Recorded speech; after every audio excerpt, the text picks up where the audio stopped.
Hello and welcome into the 24/7 Sports Football Recruiting Podcast. I'm National Recruiting Analyst Cooper Petagna alongside 24/7 Sports Director of Scouting Andrew Ivins, and we are surging ahead to Week 3. Drew, we might be the only podcast that is 3 weeks into the college football season that is yet to talk about Colorado, Deion Sanders, Shedeur Sanders, and Travis Hunter, and all of the hoopla that comes with Colorado football, but that's on the plate today. We got some hot takes as well. We'll talk Dylan Raiola, a little bit of DJ Lagway, transaction wire too.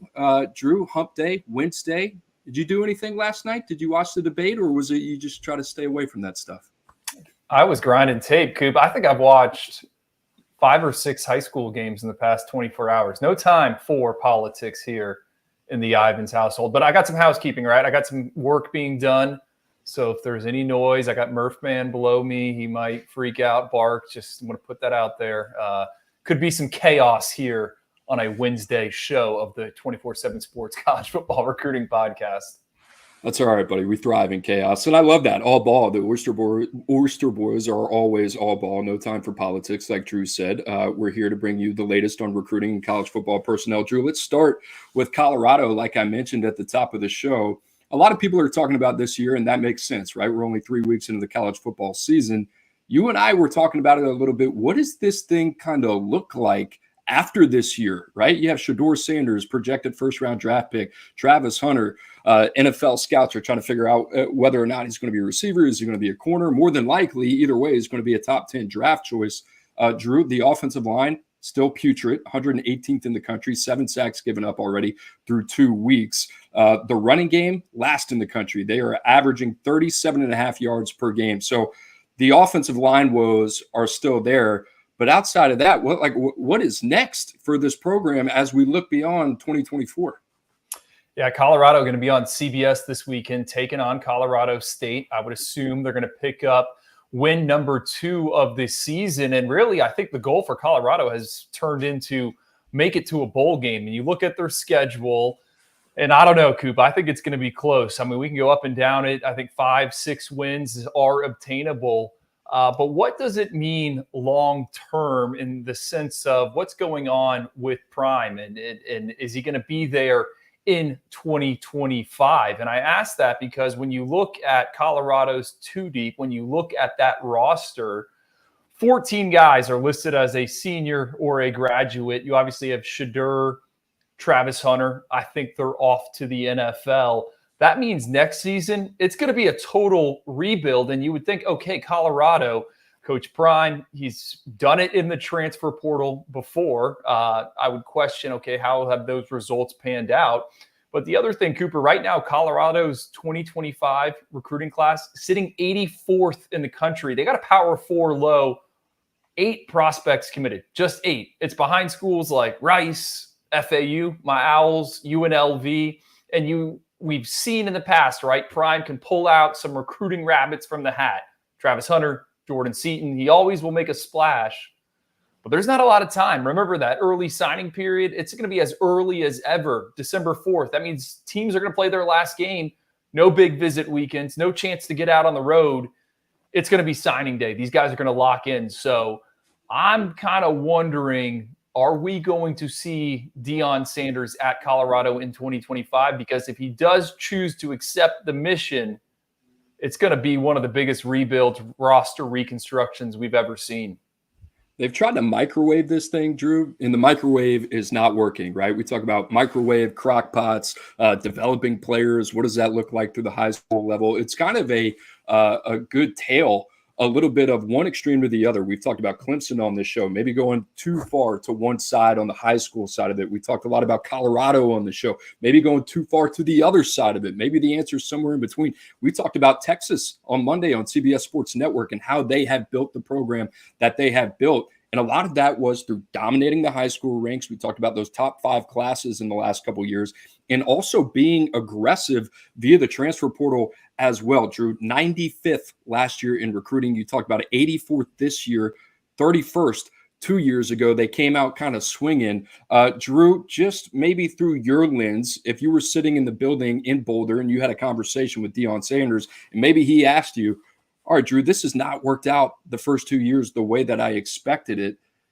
Any, I guess, pathway forward in terms of what Deion Sanders should do and how they could potentially course correct here after the departures of Shador Sanders and Travis Hunter?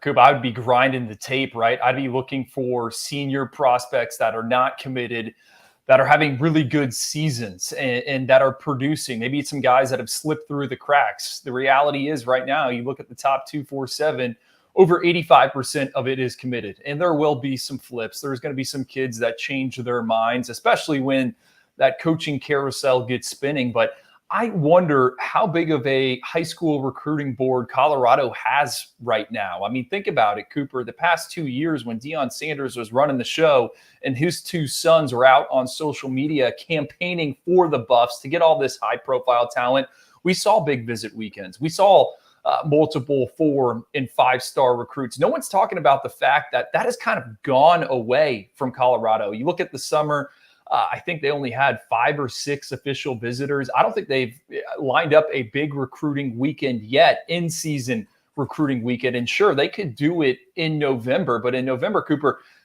they host Utah and they host Oklahoma State, 2 teams that are in the college football playoff conversation, 2 teams that are ranked. Colorado, again, we don't know if they're going to be bowl eligible. And if it becomes increasingly clear that, hey, they're going to miss out on the postseason, what does that mean for Shador Sanders? What does that mean for Travis Hunter? Remember, we have seen these high-profile draft picks or potential draft picks shut it down. I mean, if Colorado, it becomes crystal clear that, hey, they're not going to make a bowl game, does Shador continue to play? Does Travis Hunter continue to play? Or do they turn to draft prep? And that would create a situation where, all right, we're going to have this recruiting weekend. Our star players aren't playing. You would think, okay, Colorado is not going to be favored in those games. It's just certainly something that's interesting. So bottom line, Cooper, what would I be doing? I'd be looking for seniors that are uncommitted, that, again, are having good seasons. And I know you've been digging through the tape. I mean, I'm coming across kids all the time. And I think that's what you have to do. I think you and I have kind of talked about this. If you're one of those rare programs like Colorado is, where you have a lot of this space, especially on the high school side, where you can take in more players, especially via the high school ranks, there's going to be opportunities. And what does that really look like? We'll see if Colorado pivots here in the last couple months before signing day. If I'm a betting man, I would expect them to continue to be doing what they're doing. Drew, let's call our shot here and take a look at the remaining schedule. If we can get that graphic back up on the screen for us. You mentioned Colorado State this weekend, and that is at Colorado State. That was a game that went into overtime last year. It was very closely contested. And then you get into Big 12 play. Baylor at UCF, a bye week. Kansas State, Arizona. Both those teams are ranked inside the top 20. Cincinnati, Texas Tech, Utah, Kansas, Oklahoma. Drew, this is a pretty difficult outlook right now if you're a Colorado fan, still early in the season, but they're going to have to show some signs of growth that we haven't seen, especially in the run game, or people are going to keep teeing off on Shador Sanders. I'm looking at optimistically at a 5-7, maybe 6-6 type of season here. And I think they need to get these next 2, right? You said Colorado State, followed it up with Baylor, and then a difficult trip to UCF. Hey, I'm going to be in the bounce house for that. Already got my credential approved. I got to see this show in person. I want to see Travis Hunter warm up. I want to see Shador Sanders warm up. So I think this next 2 games for them is critical towards that goal of reaching a bowl game. And I think it'll start on Saturday night. I think Colorado State, you said it, close game last year against the rival. The Rams have lost a lot. And I think this is a game that Colorado is going to win, and it's going to need to be the same story at Baylor. And then, hey, potentially a coin flip against UCF, but they have looked strong as well early on in this 2024 season. All right, guys, almost a quarter of the way through the college football season, and there's no better place to go find all your recruiting and college football information than 247sports.com. Make sure to subscribe to 247 Sports, and as you see, wall-to-wall team coverage, recruiting rankings, transfer portal updates right around the corner. They'll be here before you know it, I promise. All you can get at 247sports.com. It's the year of the freshman, Drew. We're excited about this 2024 5-star class. The guys at the top of the board we mentioned on Monday's show, 27 out of the 32 5-stars played snaps on Saturday. That's something that is not something that you typically see. So we're excited about that. But it's been the quarterbacks that have really kind of been the headliners of this group. And young DJ Lagway, the number one quarterback in the country last year, Drew, he gets a surprising first start against Samford. And what does he do? 3 touchdowns, over 400 yards passing in his debut. Dylan Raiola, now 2-0 as a starter, 28-10 victory over Colorado, 23 of 30 in that game, 185 yards, a touchdown as well. So I mentioned at the top of the show that we would have hot takes, and we can steer this conversation whatever way you want to go. But Drew, if you're starting a program right now, which of those guys are you deciding to build it with?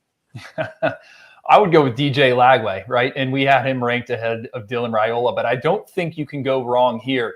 For me, what we saw from Lagway against Samford, and I know it was an FCS opponent. I know the Gators technically didn't cover according to the folks in the desert. I don't care. I thought he's everything we thought he could be. And what's scary is, there's going to be year over year improvement. We saw it from DJ Lagway in high school, Cooper. He improved the completion percentage. He won more games, and he just looked more comfortable. And I think him and Billy Napier's system, and remember, I think this is so important. DJ Lagway has been meeting with Billy Napier for almost a year now. He's had this playbook. They've been training him. They've been moving him along. That's why he's ready to go. That's why he looks so comfortable, in my opinion, in that Florida offense. I don't know what we're going to see from him this weekend. Florida hosting Texas A&M. I think the Aggies are fully expecting DJ Lagway to play. But Texas A&M's got a good front, right? That is the strength of the team. Multiple NFL draft picks in that unit. And we know Florida's weakness is the offensive line. So I think if I'm Billy Napier, yeah, you can start Graham Mertz, but I think you need to get DJ Lagway involved. So for me, DJ Lagway, I think it's the ceiling, right? His ability to distribute the football. So many people view him as this dual threat runner because of the size and the frame, but he's a very, very talented passer. He can throw with pace. He can layer it with touch. I think you saw that in his initial start. All right, thoughts on the 2 quarterback system here that we could see this weekend against Texas A&M. Billy Napier's talked a little bit about it with DJ Lagway. Graham Mertz coming back from a concussion that he suffered week 1 against Miami. Drew, do you have strong thoughts on this one way or another, or can you get behind this? Coop, I think I was in the 24/7 Sports war room with you, I don't know, back in December, maybe it was February. I can't remember which signing day it was. And we called for this. We said, hey, when Florida had it rocking with Chris Leak and Tim Tebow, it was a 2 quarterback system. You got to find a way to get DJ Lagway involved. So I'm not one of those people that pushes it back against it. Hey, you got 2 quarterbacks. You don't have 1 quarterback. I want to see it. I think they're 2 different players, and I think it gives Texas A&M something to think about, right? I just mentioned they're preparing for 2 quarterbacks, so I'm all for it. What about you, Coop? I mean, what are you expecting on Saturday? I would expect a 2 quarterback system. I think Billy Napier's in a little bit of a predicament right now in terms of the way that DJ Lagway played. You have a fan base just starving for a little bit of hope, and that's exactly what DJ Lagway gave them last week against Samford. And I get it, it's an FCS opponent. DJ Lagway was supposed to do what he did. But Drew, if you dive into the tape, the timing, the decisiveness, the ability to stretch the field vertically, that type of playmaking ability, especially in the deep third. We have not seen that from a Florida team in a long time. So Billy Napier, he's in a tough spot. He's got to play a little bit of defense. He's got to figure out how to save his job, what's best to do for the team right now in the offense. I understand that Graham Mertz has built up a lot of goodwill, but Drew, I would be so tempted to just let DJ Lagway kind of run with this thing.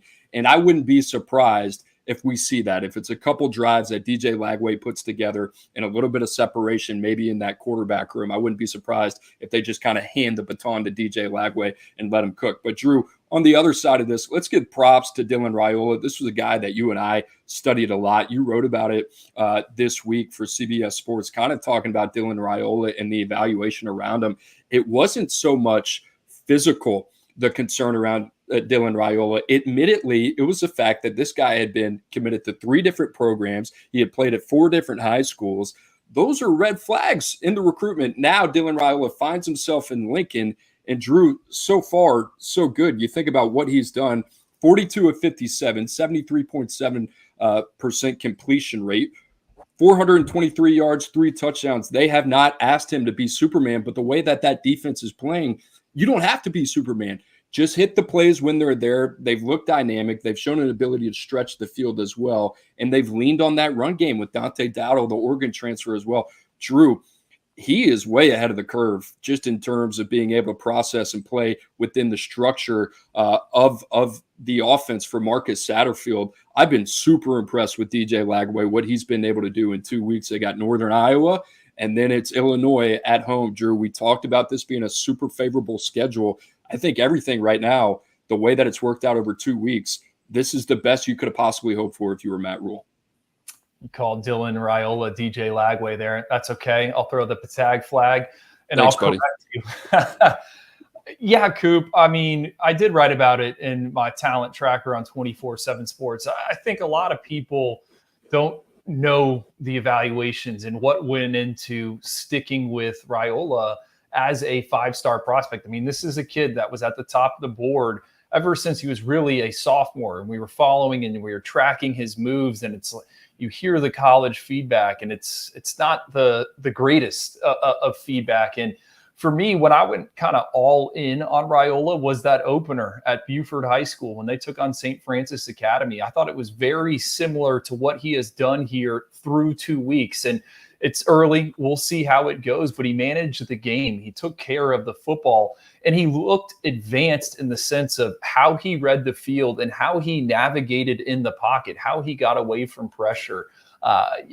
It's been impressive so far. And, back to the DJ Lagway versus the Dylan Raiola, to me, I think Lagway can win some games that you're not supposed to win.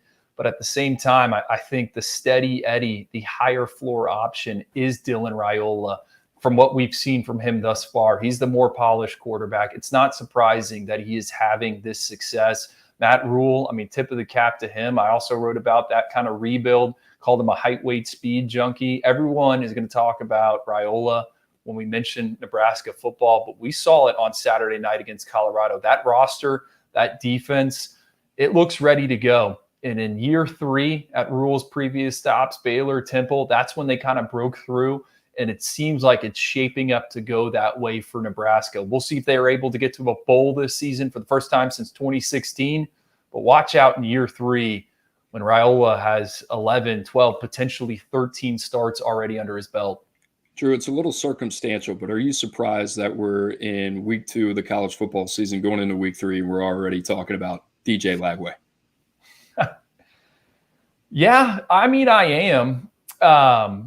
Again, Cooper, I'm still under the belief that if Mertz had not got hurt against Miami, I think there was a chance Lagway was going to get into the game. Now, I've heard that from someone inside of Lagway's camp, but if you kind of read the tea leaves about what Billy Napier has said in his media availability, I kind of think they had some plays ready for him to go. And I've always thought, just given the price tag, given the profile of DJ Lagway, he would play. And Coop, I heard, I haven't seen the video of this, I'm sure it's out there. Entering the fourth quarter of that Samford game, the entire swamp was chanting "Go DJ." I think they were playing some song over the PA system. So I'm in Florida country, a lot of Gator fans around. Everyone views him as the future of the program. We'll see this weekend. I think there's going to be a lot of DJ Lagway apparel in the stand. So, yeah, surprised but not surprised. What about you? I mean, we kind of saw this one coming. Yeah, a little bit circumstantial. I think you and I both knew that he was physically ready to play. I mean, if you just look at him from a size, frame standpoint, in the way that he is built and the type of athlete that he is, not shocked that he played early against Miami. But here's the other thing. I don't know if he was dealing with a shoulder injury in week 1 against Miami. I'd heard some things about that. I don't know if we would have saw DJ Lagway as much as you and I were talking about it. Maybe they had some things that they wanted to work out. I don't know if he'd be there. And it's kind of forced Billy Napier's hand a little bit to give this guy some run. It's going to be really, really interesting to see how he handles this situation. And Drew, that first drive, if it's Graham Mertz and they go out there and it's 3 and out against the Aggies, I mean, you're going to be able to cut the tension with a knife in the swamp. And that's kind of what I expect. Billy Napier is going to have to be able to manage expectations. That's been a little bit of something that has been difficult for him in Florida. We'll see what happens. But Drew, let's talk some recruiting. I feel like you and I haven't really got to talk a lot about it. All right, finish the point off. One other thought I've had on these two quarterbacks, right? They're both playing, again, Lagway, kind of circumstantial. Cooper, they're both big framed passers. They both have elite arms. They both had really good senior seasons. We get asked all the time about, hey, this quarterback, why is he a 3-star? Hey, this quarterback, why isn't he here in the rankings? And yes, our rankings are trying to project towards the NFL draft. But Dylan Raiola and DJ Lagway are both are similar in the sense of how big they are. Just something that I was thinking about earlier this week. Like, you get around those two individuals, and I know it's a little bit different watching on TV, but at the Elite 11 2 years ago, I mean, they're in a class of their own when it comes to the body type. Like, that's important at the position. It is. And you bring up that point, and maybe this is a little bit of revisionist history, and the rankings would say that the industry got it right when it came to Bryce Young. But I watched Bryce Young in week 1. I'm a New Orleans Saints fan. 47-10, the Saints trounced him. Bryce Young did not look like a starting NFL quarterback. He didn't look like a backup quarterback and looked completely overwhelmed. And you could talk about a lot of different things. You could talk about the confidence. You could talk about the lack of accuracy, things that we didn't see when he was at Alabama. But, Drew, you bring up the frame and why guys like DJ Lagway and guys like Dylan Raiola are making a seamless transition to college football. Granted, it's early. It's a limited sample size, but I think it is a relevant point as well. All right, are we ready to go to the transaction wire, or you got any more on this? I just had to get that in. Get it off your chest, buddy. I like it. All right, transaction wire. Nebraska. It's just, this is a Nebraska show today. Big weekend for Nebraska. They land a commitment from Christian Jones, top 247 linebacker, number 204, number 21 linebacker in the country. He's from Nebraska. Drew, they also hosted 5-star athlete Michael Terry as well, the number 20 player in the country, number 1 athlete. They hosted him in their win over Colorado. That might be the bigger news. Nebraska up to number 26 in the 24/7 Sports Composite Team rankings. But Drew, I mean, take it wherever you want to go. I guess we can hit on Christian Jones a little bit, but I get buzzing about Michael Terry. Yeah, we'll hit on Christian Jones here. I mean, this guy was built in a lab for Matt Rule. Really good track and field profile, really good testing metrics. I think he's got kind of a ways to go on the field. They're going to need to unlock some things with Christian Jones, but you take him, you stash him on the roster, and then you look up and it's like, oh, wow, this guy's playing in the NFL. That has kind of been the recipe for Matt Rule. So really good pickup, and I think an important one, just given the fact that he is in their recruiting footprint. I'm with you. Michael Terry, this has me intrigued, just the entire recruitment, Cooper. You know, he took an official visit to Nebraska during the summer. He returns for the Colorado game. I mean, what an atmosphere for him to see. And he's one of the nation's top uncommitted prospects. And it's the same thing, you know, height, weight, speed. A guy that was on my freaks list, Michael Terry. Is he a running back? Is he a wide receiver? Is he a tight end? Is he an H-back? Is he a defensive end? Is he a linebacker? I don't think it matters. And I would love the fit here at Nebraska. And you've seen what the Cornhuskers have done with their tight end prospects. Thomas Fidone, a former blue chipper, finally kind of rounding into form late in his career. It's a developmental type of position. Malachi Coleman's a guy that always got us excited. And how about Carter Nelson, Cooper, one of our top-ranked tight ends from last year? They're using him as more of a slot receiver, and that's a guy that's making a transition from 8-man football. So Michael Terry, a guy that has been a bit positionless, a utility man. I have a hunch that he's intrigued by the pitch from Matt Rule. Hey, we'll figure it out. We'll get you on the field. We'll get you involved. Michael Terry, believe he might visit Texas this upcoming weekend. That's coming from Jordan Scruggs and Mike Roach. Rumor that he might show up in Austin. Oregon's also involved in the recruitment. I got my eye on Nebraska here for one of the nation's best.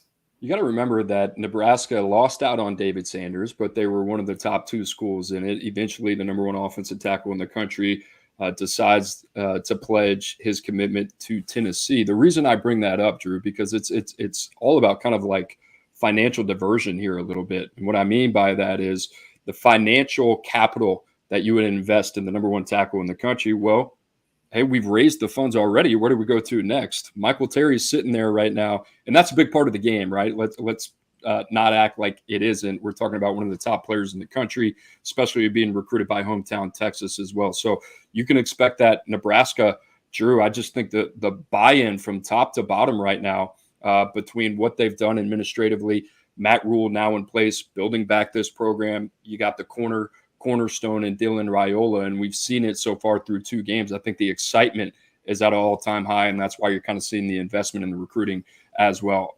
Speaking of investment in recruiting and speaking about teams that got it going, we'll stick in the Big Ten. How about USC, Drew? I mean, we are, myself, a tough critic on this team, and in terms of the level that they should be recruiting at, especially nationally. Trojans go down to Florida. They get a pledge from Ty Jackson, top 247 linebacker. Drew, you wrote on the rundown, this could be the highest ranked Sunshine State base linebacker to sign with the Trojans since Keith Rivers in 2004. If you remember, Keith Rivers was an absolute dog, one of my favorite players growing up. And USC, they're also trending on the crystal ball for 5-star receiver Jerome Miles. Ryder Lions in 2026 are in a good spot. They got recent crystal balls from Greg Biggins, Blair Angulo.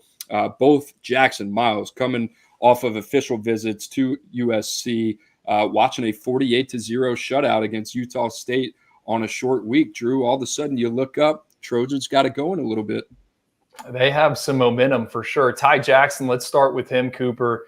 A guy that was on our all-combine team at the National Combine. He's an elite tester in that setting. And then you put on the tape from Loxahatchee, Florida, Seminole Ridge High School. It's got a few guys in the NFL, but they normally don't churn out blue-chip prospects. He's certainly one that gets you excited. He's a tackle machine, Cooper, and he's got a few kickoff returns on the highlight reel, 4 touchdowns. Very, very unique player. We'll see how it shakes out here when it comes to the rankings. And that's why I brought up Keith Rivers. Is he going to finish as a 5-star prospect? I don't know. Ty Jackson's been dealing with some injuries, but I do think it's notable that USC is recruiting that part of the country. It's been a while since we have seen that. We've seen them in Georgia. We talked about that Monday on the CBS Sports Network show, and Cameron Fountain being a big reason why they continue to look in SEC territory. Now they're down in Florida. They get Ty Jackson, who Miami sniffed around on. Florida State was involved. Florida was involved. I like this pickup. Speed and space linebacker. They know what they're getting. Jerome Miles, to me, this is a recruitment that has been kind of all over the place. Remember, Cooper, he was committed to Ole Miss. Then it was Utah, Texas A&M. Goes to USC, just announced, I believe, an hour or so ago that he's going to announce a commitment a week from now, next Wednesday. The finalist, USC, Utah, Texas A&M. He's going to announce with 24/7 Sports, according to producer Aaron. He's there in the chat. So 1 week from now, the top uncommitted wide receiver coming off the board. Coop, I've been doing this a long time. I feel like I can finally say that. If a kid takes an official visit and the next thing you know sets a commitment date, usually a good sign for the school that just hosted him on an official visit. Yeah, and this is a big one for USC. I know it feels like they have an embarrassment of riches in that receiver room, and they do. I mean, you go down the list: Deuce Robinson, Kyron Hudson, Mekhi Lemon, Jacoby Lane, Zachariah Branch. They have a litany of pass catchers that can do a lot of different things. And USC, it's important to them to be able to keep these type of guys home. And Jerome Miles might not be from California, but he is from the footprint that USC needs to dominate to get back to where they need to go in college football hierarchy, especially in the Big Ten. So if they pull this one off, that would be a big one. And guess what, Drew? You had to go through Ohio State. You had to go to Texas A&M. You had to go through a lot of big programs to get this one done. Jerome Miles, a 5-star out of Utah, like I said, will announce with 24/7 Sports on September 18th at 2 p.m. Eastern time on the 24/7 Sports YouTube channel. So if you're a fan of that one, if you're one of the fans of the program that is going to have a hat on the table, make sure to tune in a week from now is when that should be happening. So we're excited about that one. All right, Drew, quick pod promo real quick. Guys, just a reminder, you are listening to the 24/7 Sports Football Recruiting Podcast every Tuesday. Oh, my gosh, I'm getting my dates mixed up. Every Wednesday at 1 o'clock Eastern, you can find us. A lot of things shuffling around. We're shuffling the deck around here. Time's moving around. Shows moving around.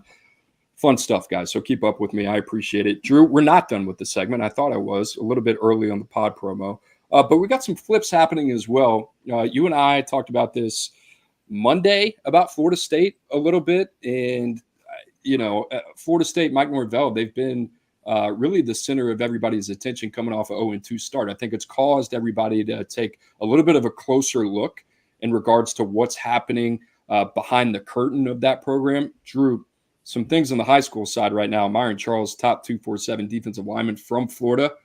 Well, he flips from FSU to Texas. You and I were breaking down Texas in their roster building prowess on Monday. They continue to get stronger. This is kind of a big hit for Florida State because, as we've seen, that defensive line, as talented as they are, they're lacking a little bit right now.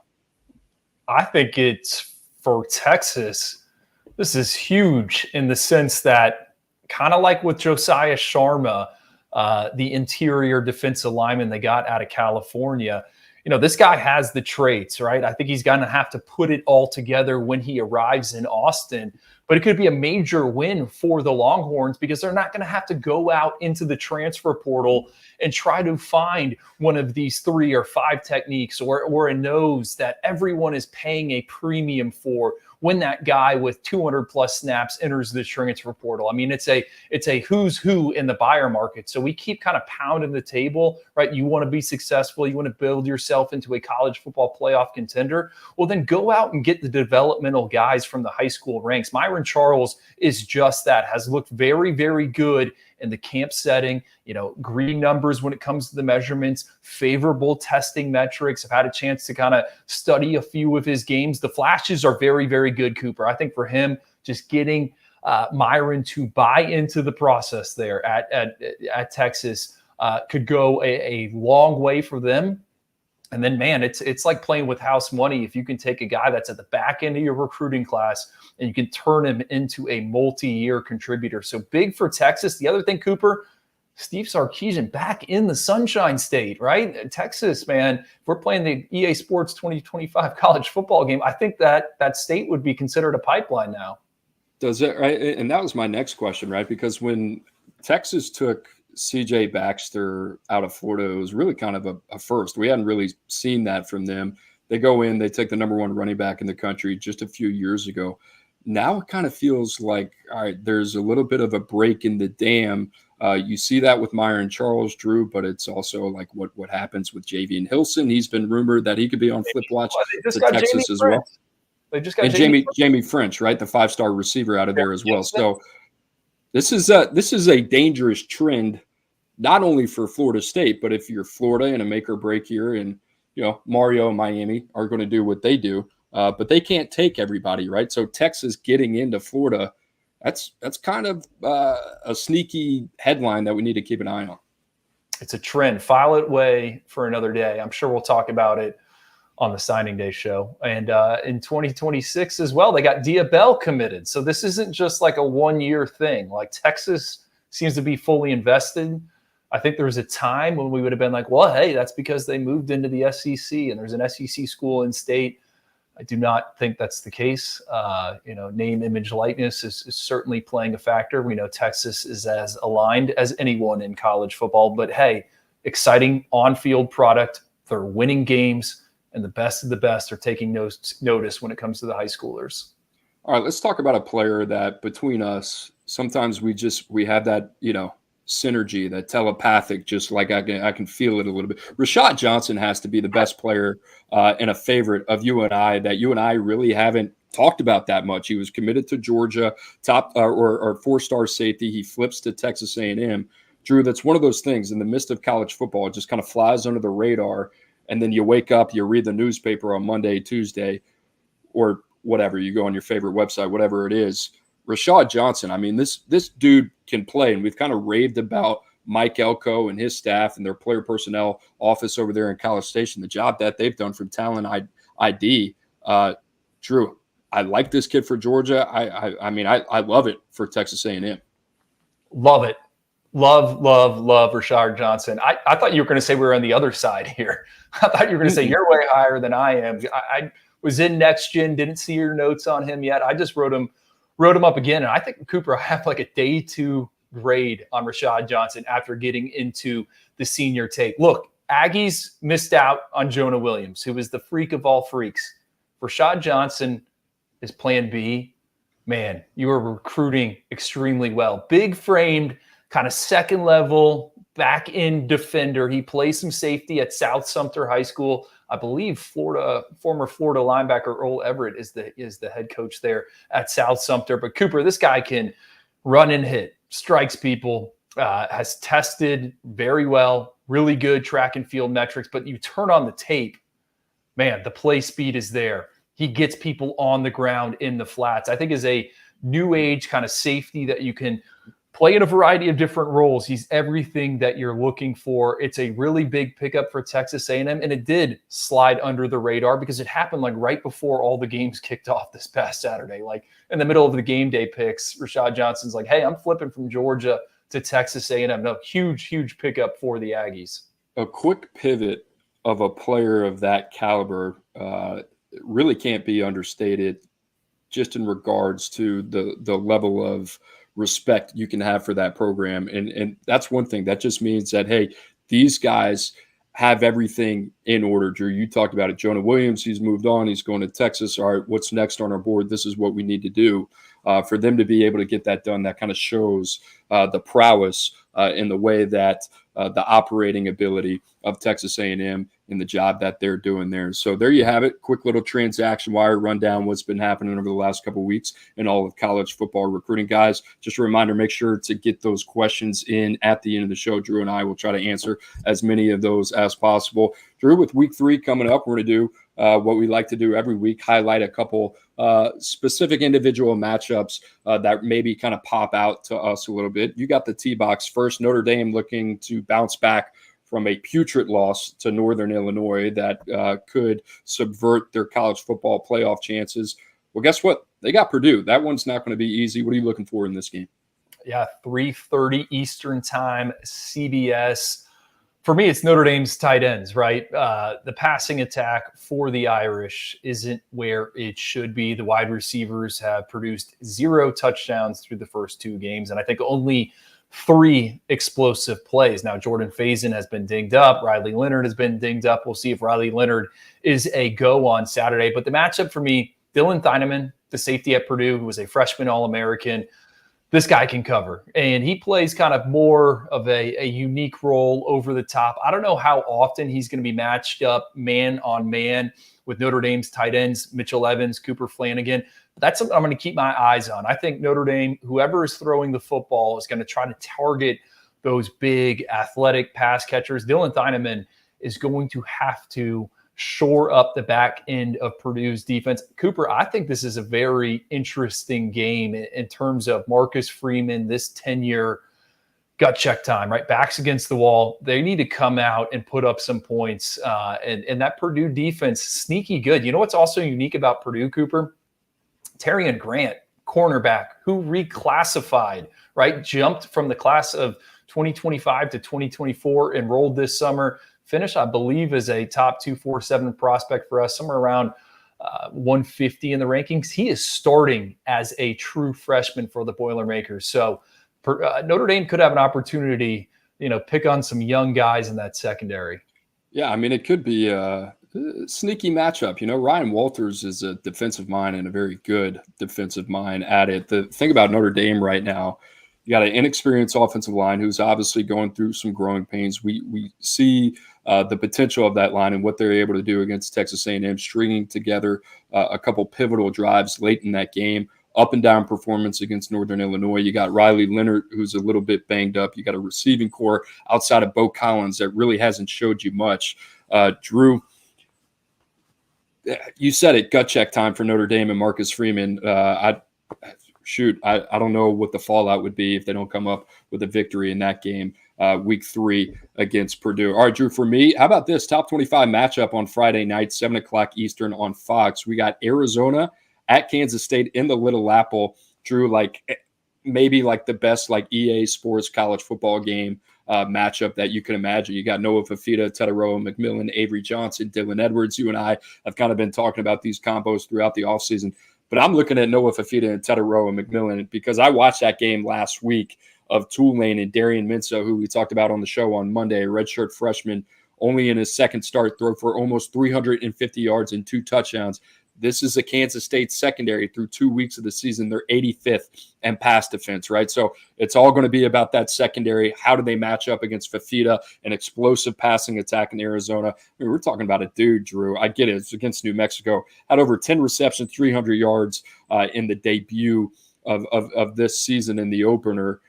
These dudes can roll, and they've been doing it for a long time, all the way back through high school. If you watch this show, you obviously know that, but that's going to be key, man. And that game's going to be a lot of fun. It's going to be tick for tack. I think Kansas State is still trying to figure out how to really get the most out of Avery Johnson as well, protecting him, keeping him upright, but utilizing him and doing what he does best as a runner. I don't think they did a ton of that last week. And, Drew, how about this? 4 touches, 54 yards, a touchdown for Dylan Edwards. They got to find a way to get that dude more involved. This is must-watch television. This is kind of like the nerdy game of the week, and it's on Friday night, which is great because it's standalone. We'll get the whole thing. Cooper, have you seen the helmets that Arizona is going to wear? They're like red with the cat script on this. Oh yeah, dude, they are sweet. If Arizona, big week for cats. Yeah, if they want to send me one, I'll be sure to throw that in the backdrop there. Great call out on that. All right, I'm going to go to the SEC. A bit surprising that ESPN's College Game Day is going to be at South Carolina this weekend for LSU versus the Gamecocks. Dylan Stewart in South Carolina's front against those 2 tackles for LSU, Will Campbell, Emory Jones, Ryan Wilson, our friend at CBS Sports, who does NFL draft coverage. He had Campbell going number 10 in his most recent mock draft. Number 4 in his most recent mock draft to the Pats. He had Emory Jones going number 22 overall to the Cowboys. So 2 potential first-round picks on the offensive line going up against Dylan Stewart, who, Coop, I mean, the more I read, the more I listen to kind of like that NFL draft media. They're saying if Dylan Stewart came out right now, he'd be a first-round pick. I'd pump the brakes a little bit on that. Dylan Stewart was obviously awesome week 1 against Old Dominion. And then he followed it up with another strong showing last week at Kentucky. There's a clip out there where he takes on like a triple team and just kind of has his way. That's the one, right? I texted you about that one, Cooper. I'm like, Dylan Stewart just leaped through the air and got after the quarterback, Brock Vandagriff. So that's a matchup for me I got my eye on. Just kind of what's going to go on in the trenches. And is Dylan Stewart the real deal going up against 2 certified future NFL picks? You know my player comparison for Dylan Stewart, don't you, Drew? I do not. Bobby Boucher. Okay. This guy, you turn on the tape. If Bobby Boucher was 6'4.5", 245 pounds and could bend the edge, that would be Dylan Stewart. Drew, the motor is absolutely insane. You and I talked about that Old Dominion game. He kind of took matters into his own hands there. You throw him on against Kentucky, there's really not that much of a drop-off. Here's the thing, Drew. I think LSU wrongfully was labeled one of the top offensive lines in the country. I've watched the last 2 weeks against USC. I watched them against Nicholls State. I get it was a short week. I do think that they are arguably the best pass-protecting offensive line in the country, and that's what Dylan Stewart's going to face. You're going to see strength on strength, whether it's Will Campbell or Emory Jones. If there is an area that Dylan Stewart has to get better in, I think this is for every freshman right now coming in to their first season, it's going to be the run game. He's gotten washed out a couple of times. I think that's going to be an area. Maybe LSU tries to establish the run at him, which will be pretty interesting. I kind of expect a really hard charge battle here between LSU and South Carolina. Drew, you got South Carolina 2-0. I don't know if we thought we'd be saying that. You got LSU at 1-1. Kind of a sneaky big game in year 3 for Brian Kelly, but I think everybody's going to have their eyes on that. And we talked about it. I think we said, hey, we're only like a couple weeks away before Dylan Stewart is a national name, and we're here now in week 3 of the season. All right, Drew, my last one. How about Oregon State? If you watch Oregon football over the last 2 weeks, they beat Idaho by 10 points. They sneak out one against Boise State. This is a team yet to really just kind of put it together, and there's so many preseason, expectations about the Ducks, Dan Lanning. They bring over Dylan Gabriel, the most experienced starting quarterback in all of college football. Drew, right now, Oregon is not a team that is clicking on all cylinders, and that's a little scary because they have a ton of firepower. They've also surrendered 7 sacks through 2 games. And guess what? I criticize Colorado and their offensive line. Where the hell is Oregon in their offensive line, right? That's tied with Colorado for 118th in the country. That is not good enough. Oregon State right now, Drew, 31st in the country in terms of yards surrendered per game. I get it, San Diego State, and guess who the other opponent was? I believe it was Idaho. So, Drew, Oregon State, I get it. Jonathan Smith is out of there, but this is kind of like one that I'm not just like overlooking and then saying, yeah, the Ducks are going to roll. I wouldn't be surprised. Week 3 college football season, Oregon State is out of the Power 4 picture. I mean, these dudes are going to have a chip on their shoulder. This, to me, is going to be a game to watch. You're saying it deserves a screen on Saturday. Is that the vibe I'm getting here? Absolutely. Absolutely. You're picking up what I'm putting down. All right, buddy. You ready for some questions? Oh, let's do it. All right. Emily Proud in the chat. And Emily, thank you for joining the show. She says, what do you think about having signing day before the transfer portal opens like we have this year? Quick thoughts on this, and maybe I have not dived into this enough, but when you have signing day, it's a big relief. Signing day is not as eventful as I think a lot of people think it used to be back in the day, where there used to be this anticipation. A lot of these guys are in their boat. Sure, there's a lot of players being worked over for late flips, a lot of communication still happening during that time, but the majority of these guys are in the boat, and the majority of these classes are wrapped up outside of a handful of top prospects still on the board trying to figure things out. Drew, I think this really helps player personnel departments all over the country, because now you know what you have in the boat and what you have in the roster and how you need to go address that. If that's something that was still up in the air, it makes it a little bit more difficult to navigate free agency when technically you haven't secured your draft picks yet.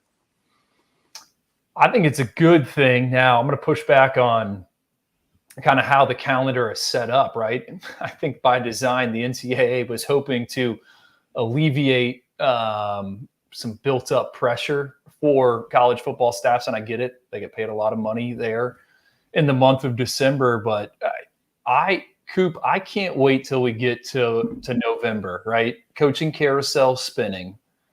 You're trying to bring prospects in for official visits, because remember, there's going to be no free bye week before the signing period. So if you want to OV these kids, you're going to have to do it on a game day.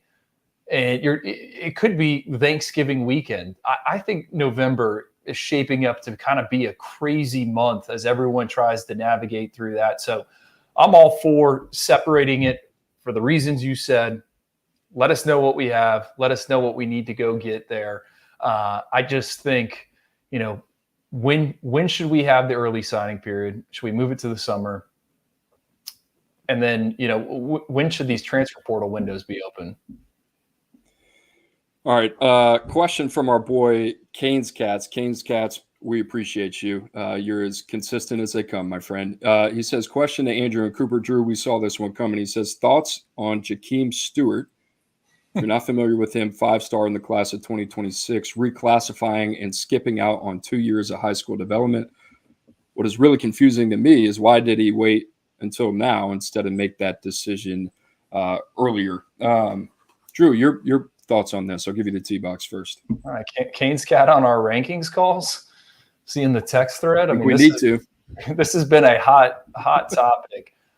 My thoughts. I think it is not ideal. And we have brought up the reclassification. It's a thing that has been part of college basketball for a long time. It is picking up steam here in college football. I get it. Look, you're trying to get to college as fast as you can. The pushback for me, and really I think other talent evaluators, is you're missing out on key developmental years of high school. You don't get those reps back. In a case like Jakeem Stewart has looked excellent every time we've seen him in a camp setting. You go back to the FBU freshman All-American game, I think 2-3 years ago. He was the alpha dog of that event, had a forced fumble. No one could block him. Didn't play as a sophomore. or I guess that would have, I can't even keep track of which season is which now, Cooper. Freshman, sophomore season. He hasn't played a ton of football. And I think that is a big issue, especially with this reclassification, right? I mentioned Terrian Grant at Purdue. He's starting for the Boilermakers. He's one of the first reclasses that has been able to come in and crack a starting lineup for a college. Forever Terrian Grant, there's a lot more guys that have washed out. Marcus Washington, who was at Georgia, went to Louisville. I think he's now at Syracuse. You had Tony Grimes, who's bounced around from school to school. Des Ricks didn't get on the field at Alabama. Now he's at Texas A&M. So the reclassification isn't ideal. And then it gets even worse with the point of attack players. LT Overton, remember him? He's a guy that was doing it against the best competition there in Georgia, two-way player, goes to Texas A&M early, plays a little bit as a freshman, ends up transferring to Alabama. Cooper, I knew before this past week against USF, I think LT Overton only had one career sack to his name. Donnell Harris is another guy that comes to mind as a point of attack player. I think he was committed to Miami at one point, maybe committed to Florida State, reclassifies out of Gulliver Prep, goes to Texas A&M, appears in 4 games, never records any statistics, ends up at ULM, and he isn't playing football right now. So, the examples of the pass rushers, point of attack players, skipping a year of high school, getting to college early, and then reaching their potential, we haven't seen it done just yet. So in the case of Jakeem Stewart, we'll see what happens. Not ideal. I mean, from a traits standpoint, everything you are looking for, I think everything outside of that, though, is a big question mark with him. It's a developmental position. And as Drew said, I'll just echo that. Like you need reps. And as beautiful as Jakeem Stewart is off the hoof, he is everything that you want. I mean, he looks like Megatron. And this is a guy that needs to play football, right? And you look at the defensive linemen right now that are playing football in year one. You think about guys like David Stone. You think about guys like Jaden Jackson. Both of those guys, IMG products that have been developed, right, and are ready to play early. That is not Jakeem Stewart, especially from a technical on-field standpoint. You look at some other guys. Dominic McKinley is a 5-star. Have all the confidence in him that he's going to be fine. He's not playing right now. And circumstantially, LSU could really use a big body like him and get him right? So that learning curve for those guys going to the college game is a big one, right? And that is if you were playing your junior, your senior season. That's not the case for Jakeem Stewart. It's hard not to be a little bit discouraged about how that may impact his future a little bit. So we'll see what happens with him. Maybe it works out, maybe it doesn't. Drew, last question here from LL. He says, where do the Oyster Boys predict Kaishawn Henderson's college position? Great question. Is that like a bot? There's no way someone asked that question. Might be Hudson Standish, might be Gabe Brooks. I don't know. Might be someone from the scouting team. You want the floor here on him? Yeah, I'll just say it simply put. I saw him at Future 50. I'm not as in depth on Kaishawn Henderson as maybe some of the rest of you guys are, but I knew the conversation kind of surrounding him. Is this guy going to end up playing safety? Is he going to end up playing another position? He's a dynamic athlete. He's a dynamic quarterback, at least in my opinion. Seeing him at the Future 50, not with bullets flying, and Future 50 was watered down this year. This was a guy that I thought, at least from an arm talent standpoint, I said, yeah, this for sure, at least of what I've seen in person, he can definitely hack it at quarterback. And if you have the right system around him, I don't think there's any reason to think that this guy can't play quarterback on Saturdays. I think, and to shed some light on our process, right? Kaishawn Henderson, a name that's on the board, and everyone kind of goes and watches them on their own. And when he came up, when we were expanding, I think the 2026 rankings, both me and Gabe Brooks kind of had the similar scouting report. It's like, all right, you have this guy this lanky, explosive athlete that can get it done at wide receiver, can get it done as a defensive back. And I think the last few sentences for both of us are, but I do not hate the idea of this guy being a quarterback.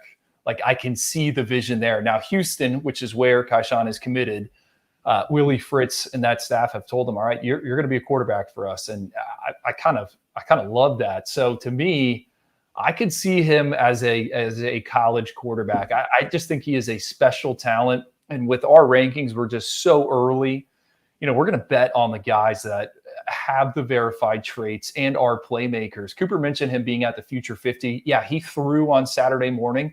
I thought he was maybe middle of the pack with the 8 or 9 quarterbacks there. Like, he outperformed some quarterbacks that are committed to Power 4 programs. We'll just leave it at that. But Friday night, when they were doing that 5-on-5 flag football, whatever we want to call that, like, he was the best player on the field. He was making interceptions.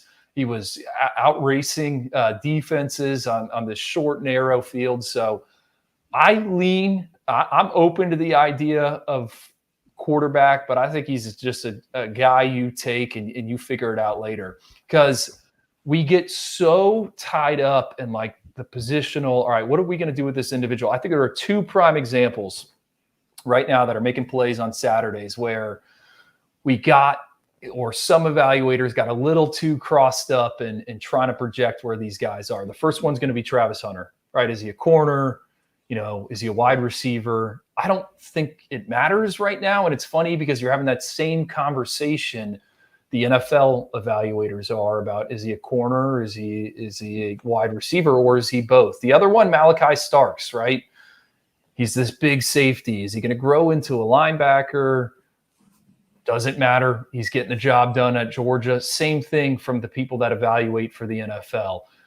I think Dane Brugler had like the best line on it. You're telling me this guy covers like a corner, hits like a linebacker, and can rush the passer like a defensive end. Yeah, it doesn't matter. He's going to get drafted high. Malachi Starks, special dude. What would we have him ranked coming out? Number 4, number 5, number 1 athlete in the country. Dude's a stud. We'll see what happens. Positional value, always an interesting conversation. Drew, final thoughts before we get out of here. Anything on your mind or anything that we should keep in mind going forward for week 3? I don't know. What's the under the radar sneaky game you got your eye on?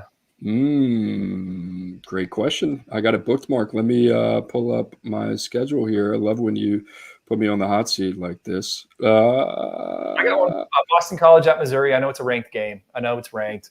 Missouri, back-to-back shutouts. Thomas Castellanos, Freaks List alumni, slinging the pig for BC, also doing it with his legs. Remember, Blake Baker, Missouri's defensive coordinator, has left. He's now at LSU. I don't think we know what Missouri really is yet. I think that's a game where you got to find a way to tune in. How about UNLV at Kansas? Barry Odom, Brennan Marion. They got it going a little bit. What are you laughing at? That's what you're going to go with? You asked me for a sneaky under-the-radar game. That's a sneaky under-the-radar game. I look forward to coming back and revisiting that. The other one, Memphis at Florida State. I feel like we're not really talking about that a little bit. Memphis is kind of good. Florida State kind of isn't. What's the vibe going to be there? I mean, what's the vibe if they lose that game? I don't know. I mean, the quarterback play hasn't been good. The defensive line hasn't been good. The team might be a little bit shell-shocked. They have not gotten off the bus. It doesn't seem like the 2024 season has started yet for the Noles. You and I have talked about this. They haven't gotten off the mat since Jordan Travis got hurt.